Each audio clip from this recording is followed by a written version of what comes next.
Hello friends, எல்லோருக்கும் வணக்கம். Welcome to young investor channel. Today மார்க்கெட்டை பார்த்துருப்பீங்க. மார்க்கெட் பார்த்தீங்கன்னா நல்ல ஒரு பெர்ஃபார்மன்ஸ்னே கொடுத்துருக்கு. நிஃப்டி 50 137 பாயிண்ட்ஸு, சென்செக்ஸ் பார்த்தீங்கன்னா 468 பாயிண்ட்ஸ் அந்த ரேஞ்சில் பாசிட்டிவ்ல இருக்குது. இதில் இன்னைக்கு சென்செக்ஸ் 80,000 பாயிண்ட்ஸை தாண்டி ட்ரேட் ஆகிட்டு இருந்துச்சு. நிஃப்டி பேங்க் வந்து 948 பாயிண்ட்ஸ் பாசிட்டிவ்ல இருக்குது. இதில் இன்னைக்கு குறிப்பாட்டு ஹெச்டிஎஃப்சி பேங்க் நல்ல ஒரு பெர்ஃபார்மன்ஸ் கொடுத்துருந்து. நெக்ஸ்ட் பார்த்தீங்கன்னா நிஃப்டி ஐடி 19 பாயிண்ட்ஸ் பாசிட்டிவ்ல இருக்குது. இன்னைக்கு ஐடி செக்டார் பெரிய அளவில் பெர்ஃபார்மன்ஸ் இல்லை. பிஎஸ்சி ஸ்மால் கேப் பார்த்தீங்கன்னா 397 பாயிண்ட்ஸ் பாசிட்டிவ்ல இருக்கு. இன்னைக்கு அதுவும் சென்செக்ஸ் பார்த்தீங்கன்னா 80,000 பாயிண்ட்ஸ் வந்து தாண்டி ட்ரேட் ஆச்சு. அடுத்து பார்த்தீங்கன்னா இந்த வருஷம் எண்டில் வந்து சென்செக்ஸ் வந்து 87,000 அப்படிங்கிற லெவலில் வந்து டச் பண்ணோம் அப்படின்னு சொல்லியிருக்காங்க அனாலிஸ்ட். இந்த வருஷம் எண்டில் வந்து சென்செக்ஸ் வந்து 87,000 பாயிண்ட்ஸ் வந்து டச் பண்ண வாய்ப்பு இருக்குது அப்படின்னு சொல்லியிருக்காங்க. அதில் வந்து சில க்ரோத் ஆஸ்பெக்ட்ஸ் அவங்க சொல்கிறாங்க. இந்த வருஷத்தில் வந்து பார்த்தீங்கன்னா சென்செக்ஸ் வந்து 10.8% வந்து கெயின் ஆயிருக்கு. அதில் நான் ஆல்ரெடி உங்கள்கிட்ட சொல்லியிருந்தேன், ஜூனில் மட்டுமே 7% க்ரோத்தாக இருந்துச்சு அப்படின்னு சொல்லியிருக்காங்க. ஆஃப்டர் இந்த ஜூன் லோக்சபா ரிசல்ட்ஸுக்கு அப்புறம் பார்த்தீங்கன்னா மார்க்கெட் ஒரு நல்லாவே ரேலி ஆகிட்டு இருக்கு. அது மட்டும் இல்லாமல் கவர்மெண்ட் வந்து இந்த 100-day எஜெண்டா, அதாவது 100-day அஜெண்டா ஒன்று ஃபிக்ஸ் பண்ணியிருப்பாங்க. அந்த பட்ஜெட்டு அதுக்கு இடத்துல புதுசாட்டு வந்திருக்க கவர்மெண்ட் வந்து பார்த்தீங்கன்னா அவங்களுக்கு ஒரு 100-day கோல்ஸ் ஒன்று ஃபிக்ஸ் பண்ணியிருக்காங்க. அதில் வந்து நிறைய வந்து க்ரோத், இந்தியாவை வளர்ச்சி பாதையை கொண்டு போகணும் அப்படின்னு சொல்லி ஜியோ பாலிட்டிக்கல் டெவலப்மெண்ட்ஸ் அப்படி வந்து நம்மளோட கவர்மெண்ட் வந்து முழு முயற்சியில் செயல்படுறாங்க. ஸோ அதெல்லாம் பார்த்தீங்கன்னா ஒரு பாசிட்டிவ் அப்டேட்டர் எடுத்து இந்த வருஷம் எண்டிலே சென்செக்ஸ் வந்து 87,000 பாயிண்ட்ஸ் தான் மார்க்கெட் டச் பண்ணும் அப்படின்னு சொல்லி அனாலிஸ்ட் சொல்லியிருக்காங்க. ஸோ இது பார்த்தீங்கன்னா நம்மளோட Sensex market updates.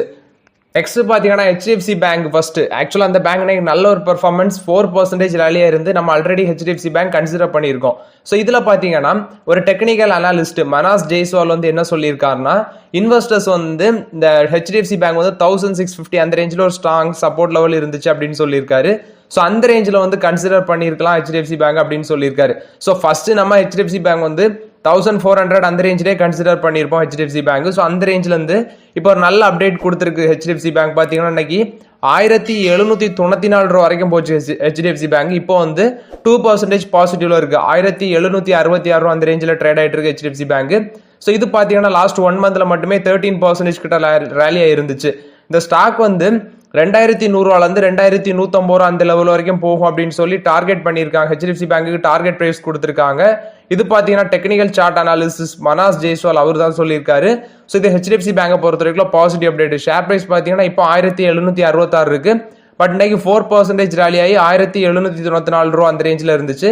So HDFC bank consider பண்ணியிருந்தவங்களுக்குலாம் ஒரு நல்ல லாபம் கொடுத்துருக்கு ஹெச்டிஎஃப்சி பேங்க். இது ஹெச்டிஎஃப்சி பேங்கை பொறுத்த வரைக்கும் positive update.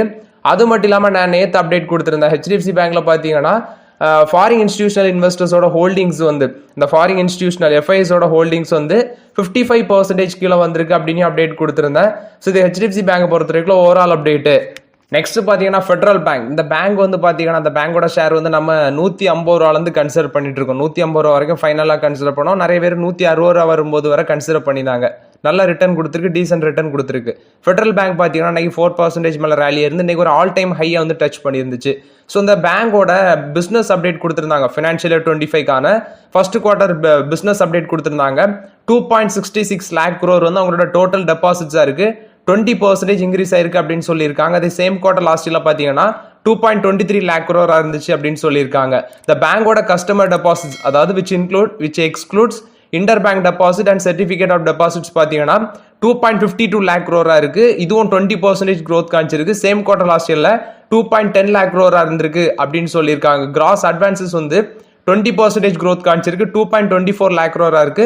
Same quarter last இயர்ல பார்த்தீங்கன்னா அது 1.87 crore தான் இருந்து 1.87 lakh crore இருந்துச்சு அப்படின்னு சொல்லியிருக்காங்க. ரீட்டைல் கிரெடிட் புக் வந்து 25% growth ஆயிருக்கு. ஹோல்சேல் கிரெடிட் புக் வந்து 14% growth காமிச்சிருக்கு அப்படின்னு சொல்லியிருக்காங்க. காசா நம்பர்ஸ் பார்க்கும்போது 10% இயர் ஆன் இயர் பேசிஸ்ல growth காமிச்சிருக்கு.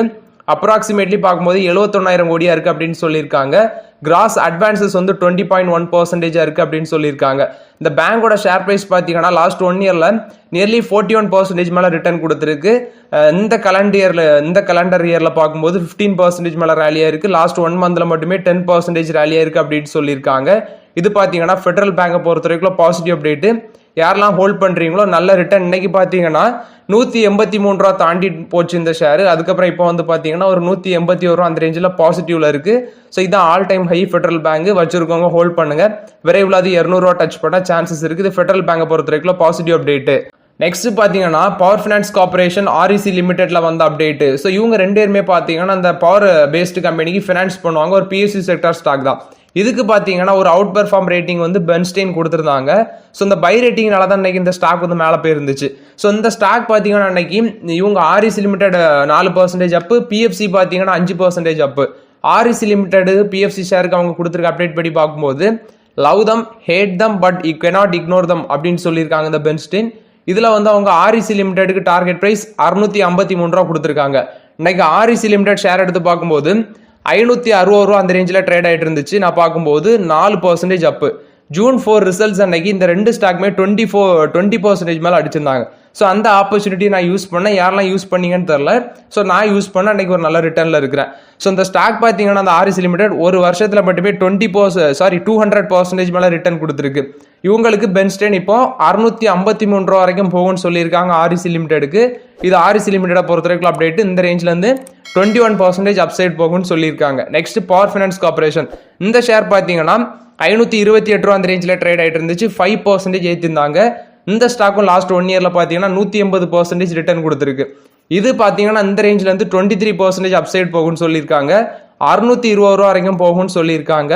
இது பார்த்தீங்கன்னா பென்ஸ்டெயின் வந்து Power Finance Corporation REC limited கொடுத்த one of the positive update. Next பார்த்தீங்கன்னா எஸ் பேங்க் அவங்களோட Q1க்கான பிஸ்னஸ் அப்டேட் சொல்லியிருக்காங்க. இதில் வந்து பார்க்கும்போது அவங்களோட அட்வான்சஸ் லோன் அண்ட் அட்வான்சஸ் பார்த்தீங்கன்னா அந்த ஃபர்ஸ்ட் குவார்ட்டரில் பிஸ்னஸ் அப்டேட் பார்க்கும்போது 15% இயர் ஆன் இயர் க்ரோத்னு சொல்லியிருக்காங்க.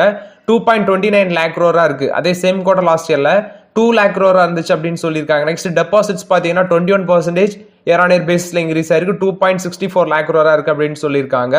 அதே சேம் டைம் வந்து 2.19 lakh crore இருந்துச்சு. நெக்ஸ்ட் பார்த்தீங்கன்னா கிரெடிட் டு டெபாசிட் ரேஷியோ வந்து 86.4% இருக்கு. பட் வந்து same quarter last year compare பண்ணும்போது குறைஞ்சிருக்கு அப்படின்னு சொல்லியிருக்காங்க. அந்த டைம்ல 91.3% இருந்துச்சு. நெக்ஸ்ட் லிக்விடிட்டி கவரேஜ் ரேஷியோ பார்த்தீங்கன்னா 137.8% இருக்கு அப்படின்னு சொல்லியிருக்காங்க. நெக்ஸ்ட் பார்க்கும்போது எஸ் பேங்க் வந்து பார்த்தீங்கன்னா அந்த மார்ச் குவார்ட்டர் லாஸ்ட் குவார்ட்டர்ல வந்து அவங்களோட ப்ராஃபிட் வந்து நெட் ப்ராஃபிட் வந்து 123% இன்க்ரீஸ் ஆயிருந்துச்சு. நெட் இன்ட்ரெஸ்ட் மார்ஜின் 2.4% இருந்துச்சு. அதில் உங்களோட பேலன்ஸ் ஷீட் பார்த்தீங்கன்னா 4 lakh crore அந்த மார்க்கை வந்து டச் பண்ணியிருந்துச்சு லாஸ்ட் குவார்டர் லாஸ்ட் ஃபிசிக்கல் இல்லை லாஸ்ட் குவார்ட்டரில். ஸோ அவங்க வந்து இந்த எஸ்எம்இ நெக்ஸ்ட் வந்து பார்த்தீங்கன்னா கார்பரேட் அட்வான்சஸ் கார்பரேட் செக்மெண்ட் இதில் எல்லாமே நல்ல ஒரு க்ரோத் காமிச்சிருந்தாங்க. ஸோ இதை வந்து இந்த குவார்ட்டரில் கண்டினியூ பண்ணுவாங்களா அப்படின்ட்டு நம்ம வெயிட் பண்ணி தான் பார்க்கணும். எஸ் பேங்க்ல இன்னைக்கு ஷேர் பிரைஸ் எடுத்து பார்க்கும்போது 24 ரூபா 30 காசு அந்த ரேஞ்ச் வரைக்கும் ஒரு ஹை போச்சு. அதுக்கப்புறம் பார்த்தீங்கன்னா கொஞ்சம் இறங்கி வந்து ஒரு ஃபிளாட் பாசிட்டிவ்ல ட்ரேட் ஆகிட்டு இருந்துச்சு எஸ் பேங்க். இது எஸ் பேங்கை பொறுத்த வரைக்கும் பாசிட்டிவ் அப்டேட்டு. நெக்ஸ்ட் பார்த்தீங்கன்னா பஜாஜ்ல வந்து அப்டேட். பஜாஜ் ஆட்டோ பார்த்தீங்கன்னா அவங்களோட லீடிங் 2 வீலராக இருக்கிறாங்க இந்தியாவில். ஸோ இவங்க வந்து பார்த்தீங்கன்னா அவங்களோட சிஎன்ஜி பைக் வந்து லான்ச் பண்ண போறாங்க இன்னும் 2 நாள் அப்படின்னு சொல்லியிருக்காங்க. அது லான்ச் டேட் வந்து July 5 அப்படின்னு சொல்லியிருக்காங்க. அதுக்கான அஃபிஷியல் டீசர் வந்து பார்த்தீங்கன்னா அவங்க ரிலீஸ் பண்ணியிருக்காங்க. ஸோ அந்த ஃபோட்டோவை பாருங்க. ஸோ அதில் பார்த்தீங்கன்னா அந்த அஃபிஷியல் டீசரை வந்து அவங்க லான்ச் பண்ணியிருக்காங்க பஜாஜ் ஆட்டோ. அவங்களோட சிஎன்ஜி பைக்கை பார்த்தீங்கன்னா July 5 லான்ச் பண்ண போறாங்க அப்படின்னு சொல்லியிருக்காங்க. இது வந்து பஜாஜ் ஆட்டோ பொறுத்த வரைக்கும் one of the positive update. Next பார்த்தீங்கன்னா கோட்டக் மஹிந்திரா பேங்க்ல வந்து அப்டேட். நேற்று பார்த்தீங்கன்னா செபி வந்து ஹிண்டன்பர்க்கு வந்து ஷோகாஸ் நோட்டீஸ் கொடுத்துருந்தாங்க. ஸோ அந்த ஷோகாஸ் நோட்டீஸ் பார்த்தீங்கன்னா ஹிண்டன்பர்க் விளக்கம் தெரிவிச்சிருந்தாங்க. இது வந்து முட்டாள்தனமா அது இந்தியாவில் ஒரு பெரிய கம்பெனியை காப்பாற்றுறதுக்காண்டி தான் எங்களுக்கு நீங்கள் ஷோகாஸ் நோட்டீஸ் அனுப்பியிருக்கேன் அப்படின்னு சொல்லி இவங்க ஹிண்டன்பர்க் வந்து செபி மேலே வந்து குற்றச்சாட்டு வச்சிருந்தாங்க. நெக்ஸ்ட் கோட்டக் மஹிந்திரா பேங்கையும் அவங்க வந்து குற்றச்சாட்டு வச்சாங்க. ஏன் நீங்கள் கோட்டக் மஹிந்திரா பேங்குக்கு செபி வந்து ஷோகாஸ் நோட்டீஸ் இஷ்யூ பண்ணல? அவங்களும் வந்து பார்த்தீங்கன்னா இந்த அதானி ஸ்டாக்ஸ்ல வந்து ஷார்ட் செல்லராக இருந்தாங்க, ஆஃப் ஷோர் ஃபண்ட்ஸை கிரியேட் பண்ணி அப்படின்னு சொல்லி நீ குற்றச்சாட்டு வச்சிருந்தாங்க கோட்டக் பேங்குக்கு மேலே, மஹிந்திரா பேங்க் மேலே. ஸோ இப்போ கோட்டக் மஹிந்திரா பேங்க் பார்த்தீங்கன்னா விளக்கம் தெரிவிச்சிருக்காங்க. ஸோ கோட்டக் குரூப் ஃபண்ட்ல பார்த்தீங்கன்னா ஹிண்டன்பர்க் ரிசர்ச் வந்து பார்ட்னர்ஷிப் இல்லை, அதாவது கோட்டக் குரூப் ஃபண்ட்ல வந்து ஹிண்டன்பர்க் ரிசர்ச் பார்த்தீங்கன்னா பார்ட்னர்ஸா இல்லை அப்படின்னு சொல்லியிருக்காங்க. அதுல வந்து 2 ஃபண்ட்ஸ், ஒன்று வந்து கே இந்தியா ஆப்பர்ச்சுனிட்டிஸ் ஃபண்ட்ஸ், இன்னொன்று கோட்டக் மஹிந்திரா இன்டர்நேஷனல் லிமிடெட். இதுல பாத்தீங்கன்னா இன்வெஸ்ட்மெண்ட் பண்ணியிருக்கிறவங்க ஆக்சுவலா இன்வெஸ்டர்ஸ் வந்து ஹிண்டன்பர்க் ரிசர்ச்சோட பார்ட்னர்ஸா இருக்கிறது எங்களுக்கே தெரியாது அப்படின்னு சொல்லியிருக்காங்க. ஒன்று தெரிவிச்சிருக்காங்க, இந்த ஃபண்ட்ஸ்ல வந்து பாத்தீங்கன்னா ஹிண்டன்பர்க் ரிசர்ச் வந்து பார்ட்னர்ஸா இல்லை, எங்க கிளைண்ட்ஸ் இல்லை அப்படின்னு சொல்லியிருக்காங்க. பட் வந்து பார்க்கும்போது இந்த ஃபண்ட்ஸ்ல இன்வெஸ்ட்மெண்ட் பண்ணியிருக்கிறவங்க வந்து, அதாவது இந்த ஃபண்ட்ஸ்ல இன்வெஸ்ட்மெண்ட் பண்ணியிருக்கவங்க ஹிண்டன்பர்க் ரிசர்ச்சோட பார்ட்னர்ஸா இருக்கிறது எங்களுக்கே தெரியாது அப்படின்னு சொல்லி விளக்கம் கொடுத்திருக்காங்க. நெக்ஸ்ட் பார்த்தீங்கன்னா ஹிண்டன்பர்க் வந்து அதானி செபி இந்த சம்பந்தமாட்டு சில அந்த ரைட் டு இன்ஃபர்மேஷன் தகவல் அறியும் உரிமை சட்டத்து மூலமாட்டு சில குற்றச்சாட்டும் வைக்கிறாங்க. செபி வந்து பார்த்தீங்கன்னா அவங்க வந்து ஷார்ட் பொசிஷன், அதாவது இப்போ வந்து அதானி குரூப் ஸ்டாக்ஸ்ல வந்து அந்த இன்வெஸ்டிகேஷன் பிரச்சனை வரும்போது, இவங்க அந்த ரிசர்ச் பிரச்சனை வரும்போது இவங்க வந்து செபி வந்து பாத்தீங்கன்னா புரோக்கரேஜுக்கு வந்து ப்ரெஷர் கொடுத்துருக்காங்க. அதாவது ஷார்ட் செல்ன்றது பாத்தீங்கன்னா நீங்க வந்து புரோக்கரேஜுக்கு பையிங் ப்ரெஷர் கொடுத்துருக்காங்க. பையிங் ப்ரெஷர்னா டிமாண்ட் இன்க்ரீஸ் ஆகும், ஸ்டாக் வந்து கீழே போகாது, அப்படி வந்து செபி அதை பண்ணியிருக்காங்கன்னு சொல்லியிருக்காங்க. நெக்ஸ்ட் வந்து பாத்தீங்கன்னா செபி பொறுப்பா நடக்கல அப்படின்னு சொல்லியிருக்காங்க. மோசடி பண்ணவங்கள காப்பாத்திருக்காங்க. ஆக்சுவலா செபியோட வேலை இன்வெஸ்டர்ஸை காப்பாற்ற வேண்டியது அப்படின்னு சொல்லியிருக்காங்க. நெக்ஸ்ட் இவங்க அதானி குரூப் ஆஃப் ஸ்டாக்ஸ்ல அந்த ஷார்ட் செல்லிங் பண்ணதுல ப்ராஃபிட், அதாவது பணம் பண்ணியிருக்காங்களா, ப்ராஃபிட் ஆர் லாஸ் அப்படி பார்க்கும்போது இவங்க பார்த்தீங்கன்னா கிராஸ் ரெவன்யூ, அதாவது $4.1 மில்லியன் வந்து பார்த்தீங்கன்னா கிராஸ் ரெவன்யூ பண்ணியிருக்காங்க. பட் அது நெட் ஆட் பார்க்கும்போது நெட் ப்ராஃபிட் தான் அவங்க லாபம் பண்ணியிருக்காங்களான்னு பார்க்கணும். ஆனால் அது பிரேக் ஈவனே ஆகல, அதாவது லீகல் அண்ட் ரிசர்ச் எக்ஸ்பென்சஸ்க்கு அது காணாது அப்படின்னு சொல்லியிருக்காங்க. ஆக்சுவலாக 2 இயர்ஸ் பார்த்தீங்கன்னா இவங்க குளோபல் லெவலில் இன்வெஸ்டிகேஷன் பண்ணியிருக்காங்க. அதோட டைமு, சேலரி, காம்பன்சேஷன் அது எல்லாமே பார்த்தீங்கன்னா அது கரெக்டாக இருந்துச்சு. அது இதோட அதிகமாக தான் வந்துருச்சு அப்படின்னு சொல்லியிருக்காங்க. இது ஹிண்டன்பர்க் பார்த்தீங்கன்னா அதானி செபி அதுக்கு மேலே வச்ச குற்றச்சாட்டுகளை சொல்லியிருக்காங்க. இது எக்கனாமிக் டைம்ஸ்ல வந்த நியூஸ். நெக்ஸ்ட் பார்த்தீங்கன்னா வேதாந்தா குரூப்போட ஹிந்துஸ்தான் ஜிங்க் வந்து அவங்களோட Q1 பிசினஸ் அப்டேட் சொல்லியிருக்காங்க. இது கம்பெனி பார்த்தீங்கன்னா மைன் மெட்டல் ப்ரொடக்ஷன் வந்து 263 கிலோ டன்ஸ் வந்து ப்ரொடக்ஷன் பண்ணியிருக்காங்க. ஸோ 2% இயர் ஆன் இயர் பேசிஸ்ல அப் ஆயிருக்கு, 12% வந்து குவார்டர் ஆன் குவார்டர் பேசிஸ்ல down. Next saleable metal production பார்க்கும்போது 262 கிலோ டன்ஸ் பண்ணியிருக்காங்க, 1% இயர் ஆன் இயர் பேசிஸ்ல அப், 4% குவார்டர் ஆன் குவார்டர் பேசிஸ்ல டவுன் ஆயிருக்கு. நெக்ஸ்ட் ரிஃபைன்ட் ஜிங்க் ப்ரொடக்ஷன் வந்து 211 கிலோ டன்ஸா இருக்கு, 1% வந்து இயர் ஆன் இயர் பேசிஸ்ல மேல போயிருக்கு, 4% குவார்டர் ஆன் குவார்டர் பேசிஸ்ல டவுன். ரிஃபைன்ட் லெட் ப்ரொடக்ஷன் வந்து 51 கிலோ டன்ஸா இருக்கு, 2% இயர் ஆன் இயர் பேசிஸ்ல இன்க்ரீஸ் ஆயிருக்கு, 3% வந்து குவார்டர் ஆன் குவார்டர் பேசிஸ்ல டவுன் ஆயிருக்கு. Next saleable silver production 167 ton தான் இருக்கு, 7% வந்து பாத்தீங்கன்னா இயர் ஆன் இயர் பேசிஸ்ல டவுனு, 12% வந்து குவார்டர் ஆன் குவார்டர் பேசிஸ்ல டவுன் அப்படின்னு சொல்லியிருக்காங்க. லெட் மெட்டல் ப்ரொடக்ஷன் வந்து ஒர்க் ஆன் ப்ராக்ரஸ் அப்படின்னு சொல்லியிருக்காங்க. விண்ட் பவர் ஜென்ரேஷன் வந்து இந்த ஃபர்ஸ்ட் குவார்டர்ல 108 MU அப்படின்னு சொல்லியிருக்காங்க, 7% பார்த்தீங்கன்னா அப்பா இருக்கு அப்படின்னு சொல்லியிருக்காங்க. பட் 11% வந்து இயர் ஆன் இயர் பேசிஸ்ல டவுன் ஆயிருக்கு. அதாவது 78% பார்த்தீங்கன்னா குவார்டர் ஆன் குவார்டர் பேஸ்ல மேல போயிருக்கு நினைக்கிறேன், இயர் ஆன் இயர் பேஸ்ல வந்து 11% டவுன் அப்படின்னு சொல்லியிருக்காங்க. இது பார்த்தீங்கன்னா ஹிந்துஸ்தான் ஜிங்க் கொடுத்த ப்ரொடக்ஷன் அப்டேட், பிசினஸ் அப்டேட் Q1க்குள்ளது.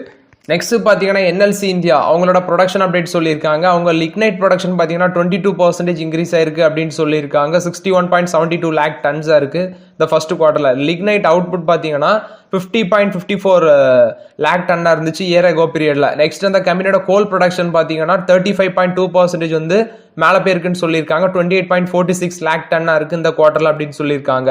நெக்ஸ்ட் பார்க்கும்போது அவங்களோட கிராஸ் பவர் ஜென்ரேஷன் வந்து 7553.62 MU இருக்கு அப்படின்னு சொல்லியிருக்காங்க. அதே சேம் டைம் லாஸ்ட் இயர்ல 6843.09 MU அப்படின்னு சொல்லியிருக்காங்க. ரினியூவபிள் பவர் ஜென்ரேஷன் வந்து பாத்தீங்கன்னா 546.63 MUன்னு சொல்லியிருக்காங்க. அதே சேம் குவார்டர் லாஸ்ட் இயர்ல 539.28 MUன்னு சொல்லியிருக்காங்க. ஸோ இதெல்லாமே பார்த்தீங்கன்னா இன்க்ரீஸ் தான் இருக்கு. இது NLC இந்தியா கொடுத்த Q1 பிசினஸ் பாசிட்டிவ் அப்டேட்.